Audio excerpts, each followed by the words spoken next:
What's going on, Cowboy Faithful? It's your boy DMV back with another one. Special treat for y'all, man. Look, we in the lab. My guy Devo over there. No Limit Fit. Got No Limit Performance. Got my son over there training. But we're here to talk about the Cowboys and the Dolphins. The Cowboys offensive scheme, really, what the offense can do against the Dolphins. So the Dolphins defense is in the top 10 in both categories, in the run and the pass. They're second in the league in sacks. So it's a very, very disciplined, high integrity defense, man. And the Dolphins get a bad rap for not being as physical as they normally or as a team could be. They get, knocked with the finesse tag. Well, I'm here to tell you that this defense is not a finesse defense. This defense is a downhill defense. They're a thumping defense. They're a defense that can tackle well. They have very, very little room for error, man. Because errant pass here is going to get picked off. If your quarterback can't get his reads incorrectly, he's going to get sacked. So it's a very, very sound defense. Fangio has those guys buying into what he's doing over there, what he's selling over there, and they're really selling out for your boy. So the Cowboys offense has to really be on the P's and Q's. So the teams that give the Dolphins fits are the teams that there is one just as much as the Dolphins defense is one. You know what I'm saying? The Dolphins are banged up over there, but they play as one unit. They play as a family. So what's going to have to happen is the run game is going to have to marry the pass game. The pass game is going to have to marry the run game. And in between that, sometimes they're just going to have your play. They're just going to have your play. They're going to have your number on the play. Your quarterback is going to have to play some sandlot football, extend the play, and make things happen. So what I'm going to do is I'm going to use film to show you how the Cowboys can attack this Dolphins defense, how they can have some success moving forward. So appreciate y'all. Let's get to the clips. A big key to success against the Dolphins is trying to get their linebackers in space. So their linebackers are downhill players. They like to play downhill. They like to fill their gaps. And so what you're going to have to do is if you have a shifty back, get him in space, make those guys have to run, have to chase, have to deal with, having to track the near hip and stuff like that. As you can see, Tennessee did a very good job with Tajay Spears getting him in space, and he had a hell of a day against them. And it made it, pretty easy on Will Levis because he had a guy that he could just, give a small pass to, a check down, a screen or something like that. And, the little guy could boogie. You know what I'm saying? And the linebackers, you can tell that Miami wants to be able to play downhill. When all else breaks down and you can check it down, you got a guy in space that can make some guys miss, then, you can have a good day against Miami.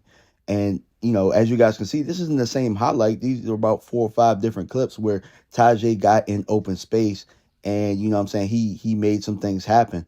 The Dallas Cowboys very well could do that. They have a guy in Tony Pollard that can do that. And Tony is starting to get his legs up under him. So I believe that Tony Pollard is key in this matchup against these linebackers. And he can have a hell of a day if Dallas sticks with the plan. Because last week against Buffalo, Tony was starting to get going. And, they're the ones who stopped him. And also you got a guy named Kevontae Turpin who has that speed that, if you give him handoffs and things like that, he can make some things happen.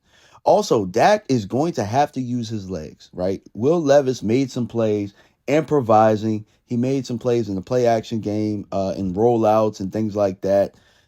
So they are going to stick to their core principles. So sometimes things are going to have to break down and your quarterback is going to have to make you a play. You can see here, Will Levis, they read their keys very, very well, and he just has to sandlot it here. And some of the time, that's what Dak is going to have to do in order to win this game. He's going to have to do some of the things that he's already been doing with his legs as far as improvising and making things happen when it's not there, as you can see on this play against Buffalo here.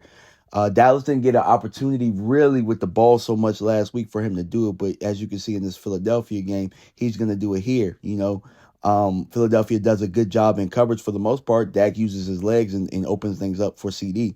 He's going to have to do that against Miami.